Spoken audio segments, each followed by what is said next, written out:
प्रशांत रासकर, आज तुम्हाला मी अशा ठिकाणी घेऊन जाणार आहे की त्या ठिकाणी पाहिल्यानंतर तुम्हाला अनेक अशा गोष्टी दिसतील आणि निसर्गाचं रहस्य काय आहे हेही तुम्हाला समजेल। कारण आपण निसर्गाच्या अशा सानिध्यामध्ये आलेलो आहे की त्या ठिकाणी शेतकरी जरी शेती करत जरी असले तरी आपल्या अशा छोट्या छोट्या अशा काही गोष्टी आहेत की त्याच्यामुळे शेतकऱ्यांच्या जीवाला किती मोठ्या प्रमाणामध्ये धोका असतो हे आपल्याला जाणवेल। आता मी हे पाला वगैरे झाडांचे पाले वगैरे या ठिकाणी पडलेले आहेत आणि या ठिकाणी बघा लोकांची शेती वगैरे आहेत। पण विषय म्हणजे असा आहे की या ठिकाणी अनेक मोठमोठे आणि जे सरपटणारे प्राणी असतील, हिंसक प्राणी असतील, खूप मोठमोठ्या प्रमाणामध्ये याच्यामध्ये आपल्याला पाहायला मिळतात।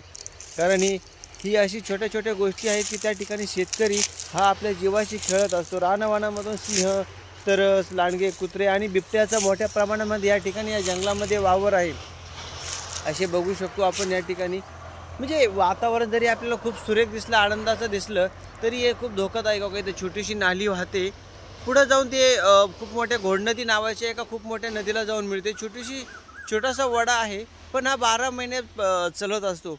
पण याच्यामध्ये एक गोष्ट तुम्हाला सांगू का, हा खूप भयानक या ठिकाणचा हा छोटासा नाला म्हणण्यापेक्षा ओढा आहे। या ठिकाणी हे बघा तुम्ही, या ठिकाणी म्हणजे छोटंसं जंगल म्हणलं तरी चालेल। कारण बघा शेतकऱ्यांची शेती या ठिकाणी आहे, झाडं खूप अशी मोठ्या प्रमाणात आहे, पण इकडं खूप मोठं जंगल आहे। कारण जंगलामध्ये म्हणलं की हिंसक प्राणी आपल्याला पाहायला मिळतात। तिकडं काहीतरी आहे, तुम्हाला तुम्ही झूम करून दाखवतो, तुम्हाला दिसते की नाही मला माहीत नाही। बघा ह्या झाडामध्ये ना, मी आता वड्याच्या ह्या साईडला आहे, तर बघू तुम्हाला पलीकडे काही दिसतंय का। तर थांबा मी अजून झूम करून बघतो, दिसलं का? दिसतो त्या ठिकाणी त्या झाडामध्ये लपलेला आहे काळ दिसते तो का या ठिकाणी बघा काहीतरी दिसतंय, अतिशय भयानक आहे। म्हणजे तो इकडे येण्याची शक्यता नाही, कारण इकडे आम्ही भरपूर लोक असल्यामुळे इकडे येणार तो येऊ शकत नाही। पण जबरदस्त होता, आमचा सगळ्यांचा आवाज ऐकून निघून गेलाय तो, काय होतं काय माहिती। पण बिबट्यासारखा तो प्राणी आम्हाला दिसत होता। म्हणजे खूप भयानक स्थिती या ठिकाणी आपल्याला पाहायला मिळते। असे म्हणजे खूप विचित्र परिस्थिती आहे।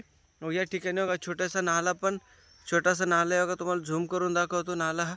बघा हा नाला आहे छोटासा, म्हणजे खूप बिकट परिस्थिती आहे आणि डेंजरस परिस्थिती आहे। म्हणजे शेतकऱ्यांनी एक तर शेतकऱ्यांच्या मालाला शेतीचा भाव अजिबात नाही आहे, पण शेतकऱ्यांच्या जीवाला धोका तो खूप मोठ्या प्रमाणामध्ये।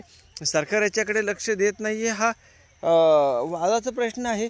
सगळे म्हणतात आम्ही कर्जमाफी केली, शेतकऱ्यांच्या मालाला हमी भाव दिला, पण ऑलरेडी शेतकऱ्याच्या जीवाचा आणि त्यांना पीक विमा असं करण्याचं काही, याचे छोटे छोटे काटे वगैरे हे पण असतात, त्यांच्या पायामध्ये घुसणं, हळं वगैरे दुखणं बघा, हे पानकणीस वगैरे आपण म्हणतो, हे वेल बिल सगळ्या गोष्टी। आणि खूप मोठं बघा ह्या साईडला खूप मोठं जंगल आहे, खूप मोठं जंगल आहे इकडे।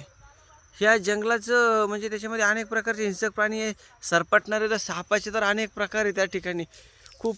कारण आम्ही या ठिकाणी येताना मगाशी एक साप पाहिलेला, खूप मोठा होता, जवळपास ते 10 ते नाही पण 7 ते 8 फूट लांबीचा होता आणि असं खूप असं आपल्या दंडा किंवा मांडी इतका जाड होता। मला वाटतं ते अजगर हा असू शकतो, खूप मोठ्या प्रमाणामध्ये आहे। बघूयात या ठिकाणी पाणी पण चाललेलं आहे, कारण ह्या ठिकाणी नदी जवळ आहे आणि वड्याला कंटिन्यू पाणी आहे, वरती डोंगर रांगा पण आहेत, त्याच्यामुळे या ठिकाणी बघा हे छोटे छोटे असे नाले आहेत। खूप म्हणजे असं भयानक स्थिती आहे, म्हणजे एकटा माणूस या ठिकाणी येऊ शकत नाही। आम्ही खूप लोक या ठिकाणी आलो, त्याच्यामुळे आम्ही हे पाहू शकतो। या ठिकाणी म्हणजे आतमध्ये आम्हाला जायचं आहे, आतमध्ये ज्यावेळेस जाईन त्यावेळेस तुम्हाला पुन्हा दुसरं शूटिंग तुम्हाला दाखवू शकतो। कारण हा उर्वरित भाग या ठिकाणी इतके काटे आहेत आणि जंगली प्राण्यांची भीती आहे, त्याच्यामुळे जायला खूप भीती वाटते। बघूया तिकडे ज्यावेळेस आम्ही जाऊ आतमध्ये त्यावेळी तुम्हाला सर्व नजारा दाखवू। जय हिंद, जय महाराष्ट्र। अशाच नवीन ब्लॉगसाठी तुम्हाला वेळोवेळी आम्ही भेटूच, यासाठी तुम्ही या चॅनलला सबस्क्राईब करा, लाईक करा। जय हिंद, जय महाराष्ट्र, जय शिवराय।